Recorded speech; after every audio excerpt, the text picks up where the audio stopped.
गुजरात के अहमदाबाद में प्लेन हादसे की जो तस्वीरें मौका वारदात से आ रही है वो बेहद डरावनी है। आप देख सकते हैं कि पूरा का पूरा प्लेन मलबे में तब्दील हो चुका है और इन तस्वीरों को देखने के बाद कोई नहीं कह सकता कि इसमें जो भी सवार होगा उसमें से कोई भी जीवित बच पाया होगा। ये प्लेन मेडिकल कॉलेज के हॉस्टल बिल्डिंग पर क्रैश हुआ है। इससे यह भी आशंका जताई जा रही है कि इस हॉस्टल में रहने वाले कई लोग भी हताहत हुए होंगे। आपको बता दें कि एयर इंडिया के इस विमान में गुजरात के अहमदाबाद के इंटरनेशनल एयरपोर्ट से लंदन के लिए उड़ान भरी थी, लेकिन उड़ान भरने के तुरंत बाद ही एयर इंडिया का ये ड्रीम लाइनर विमान क्रैश हो गया। इस विमान में 230 पैसेंजर, 2 पायलट और क्रू के 10 मेंबर यानी कि कुल 242 पैसेंजर सवार थे। लेकिन इस प्लेन के क्रैश होने से ठीक पहले प्लेन के पायलट सुमित सबरवाल ने मेडे कॉल किया था। विमानन की दुनिया में पायलट ये संकेत आखिरी वक्त में देता है। इसका मतलब होता है कि मेरी मदद करो। जब पायलट को यह लग जाता है कि अब हालात उसके हाथ में नहीं है, काबू से बाहर हो चुके हैं, तब वो मेडे संकेत जारी करता है। बोइंग 787 को उड़ा रहे पायलट को बहुत अनुभवी बताया जा रहा है। आज 82,000 घंटे उड़ान का अनुभव था। जानकार ये भी बता रहे हैं कि दरअसल विमान में कोई गड़बड़ी बहुत शुरुआत में ही पता चल गई थी। हालांकि इस संभावना से भी इनकार नहीं किया जा सकता कि स्थितियों को जज करने में पर न हुई हो। पायलट कैप्टन सुनील सबरवाल ने मेडे का संकेत तो दे दिया, लेकिन गड़बड़ी को सुधारने या ठीक करने का उनके पास वक्त ही नहीं था। विमान कुछ ही क्षणों में नीचे गिरने लगा और देखते ही देखते आग के गोले और गाढ़े काले धुएं में तब्दील हो गया था।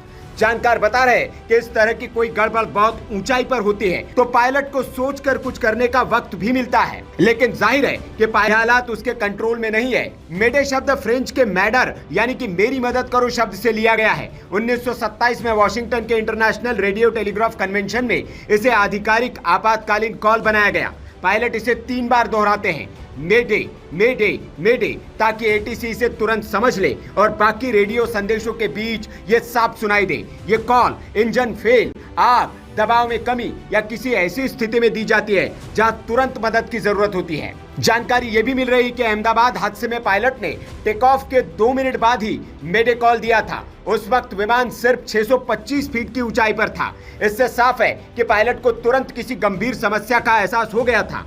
ये भी अनुमान लगाया जा रहा है कि विमान का पिछला हिस्सा किसी पेड़ या दीवार से टकराया हो। साथ ही इंजन में तकनीकी खराबी की भी अटकलें लगाई जा रही है। लेकिन यहाँ ये भी जिक्र करना जरूरी है कि विमान की 2 बार दिल्ली और अहमदाबाद में जांच की जा चुकी थी। वे टेक ऑफ के तुरंत बाद इमरजेंसी कॉल कर एयर ट्रैफिक कंट्रोल यानी कि एटीसी को कुछ बताना चाह रहे थे। हालांकि जब तक एटीसी की ओर से जवाबी कॉल किया गया, पायलट उसे रिसीव ही नहीं कर पाए। इसके तुरंत बाद प्लेन क्रैश हो गया। इस हादसे पर एयर इंडिया का बयान भी आया है। एयर इंडिया ने कहा कि प्लेन क्रैश होने के बाद फायर ब्रिगेड की कई गाड़ियां मौके पर पहुंची है। राहत और बचाव का काम किया जा रहा है। हालांकि इस हादसे में कितने जान माल का नुकसान हुआ है, इस बारे में अभी तक कोई आधिकारिक जानकारी नहीं आ पाई है। एयर इंडिया ने सोशल मीडिया हैंडल एक्स पर कहा है कि फ्लाइट AI-171 अहमदाबाद से लंदन गैटविक जा रही थी। 12 जून को दुर्घटना का शिकार हुई है। अभी हम विवरण की जांच कर रहे हैं और इस मामले में अपने सोशल मीडिया प्लेटफॉर्म एक्स और एयर इंडिया के वेबसाइट पर ज्यादा जानकारी साझा करेंगे। आपको बता दें कि बोइंग कंपनी के विमान पहले भी कई दुर्घटनाओं में शामिल रहे हैं। सबसे हालिया दुर्घटना दक्षिण कोरिया के जेजू एयर की उड़ान है, जो दिसंबर 2024 के आखिरी में दुर्घटनाग्रस्त हो गई थी। आंकड़ों के मुताबिक विमान लैंडिंग का प्रयास करते समय दुर्घटनाग्रस्त हो गया था और इसमें 189 लोगों की जान चली गई थी। ये विमान भी बोइंग 737 विमान क्रैश हुआ है, वो भी बोइंग 787-8 ड्रीम लाइनर प्लेन था। इस खबर के बाद अब बोइंग के शेयर प्री मार्केट ट्रेडिंग में 6% तक से अधिक तक फिसल गए हैं। दोपहर 3:30 बजे तक बोइंग के शेयर प्री मार्केट में 6.42% की गिरावट के साथ $196.51 पर थे। Bureau report.